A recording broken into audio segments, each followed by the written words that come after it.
الحمدللہ رب العالمین والصلاة والسلام علی رسولہ الکریم وعلی آلہ واصحابہ اجمعین۔ السلام علیکم ورحمۃ اللہ وبرکاتہ۔ معزز ناظرین، آپ دیکھ رہے ہیں قرآن تجوید کے ساتھ۔ پچھلے سبق میں ہم نے حروف لثویہ کے بارے میں تفصیل سے بیان کیا، ان کے مخرج کو بیان کیا، کیسے ادا ہوتے ہیں، حرکات کی صورت میں کیسے پڑھے جاتے ہیں، اور کلمات کی صورت میں ہجے اور روان کر کے ان حروف کو کیسے ادا کیا جاتا ہے۔ آج کا جو ہمارا سبق نمبر 9 ہے وہ ہے حروف صفیریہ، یعنی وہ حروف کہ جو زبان کی نوک سے ادا ہوتے ہیں، اور ان کو حروف صفیریہ اس لیے کہتے ہیں کہ جب یہ حروف ادا ہوتے ہیں تو یہ حروف سیٹی کے ساتھ ادا ہوتے ہیں، اسی وجہ سے ان حروف کو حروف صفیریہ کہا جاتا ہے۔ حروف صفیریہ 3 ہیں۔ نمبر 1 ز،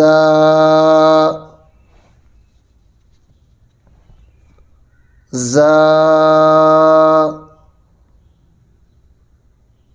نمبر 2 سین،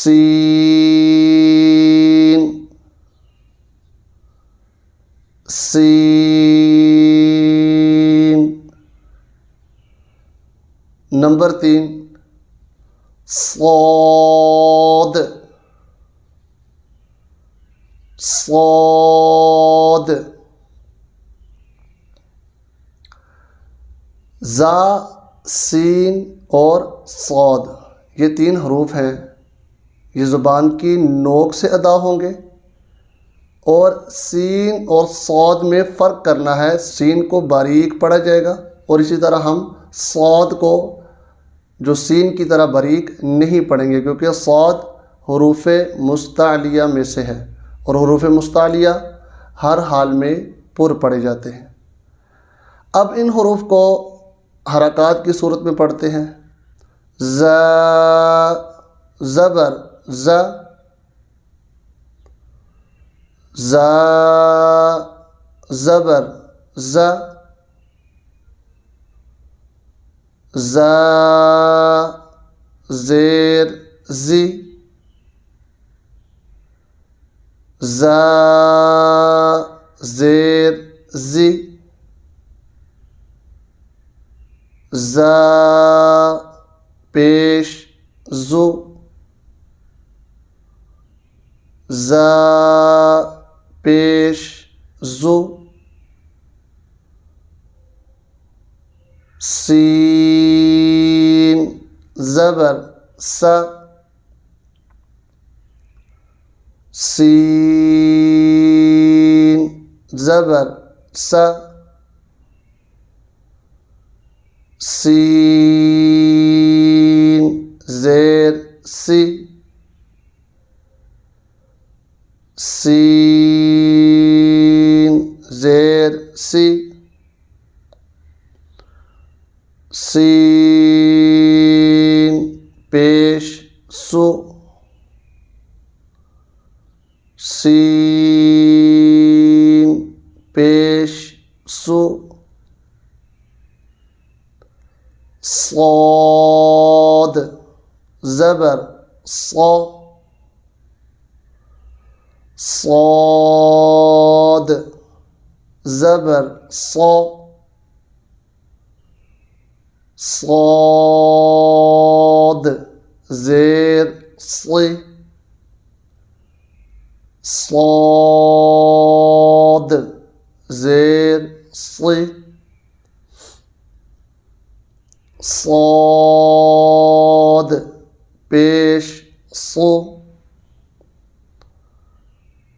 صاد پیش صو. جیسا کہ پچھلے اسباق میں ہم نے یہ بیان کیا ہے کہ زیر اور پیش کی صورت میں مجہول پڑھنے سے بچنا ہے، اور سین اور صاد کا فرق بھی کرنا ہے. سین باریک ہے اور صاد پر ہے. اب ان حروف کو ہم کلمات کی صورت میں ہجے اور اس کے بعد روانگی سے پڑھیں گے.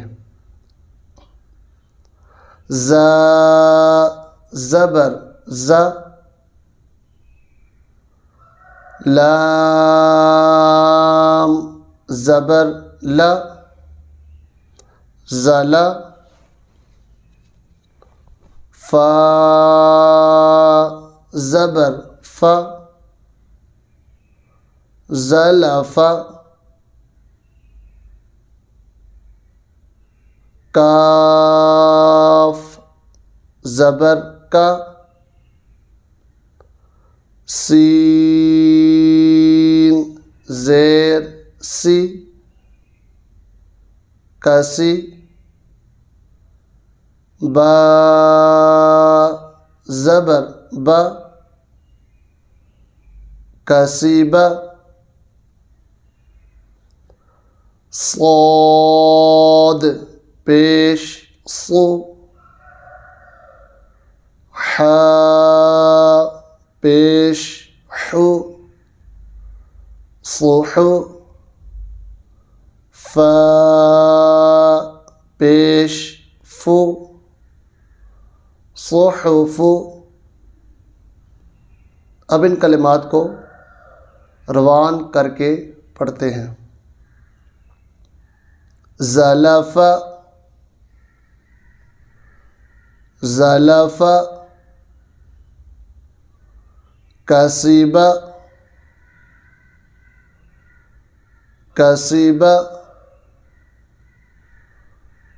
صحف صحف. امید ہے آج کا سبق سمجھ آ گیا ہوگا. اللہ تبارک و تعالی ہمارے اس عمل کو ہمارے لیے نجات کا ذریعہ بنائے.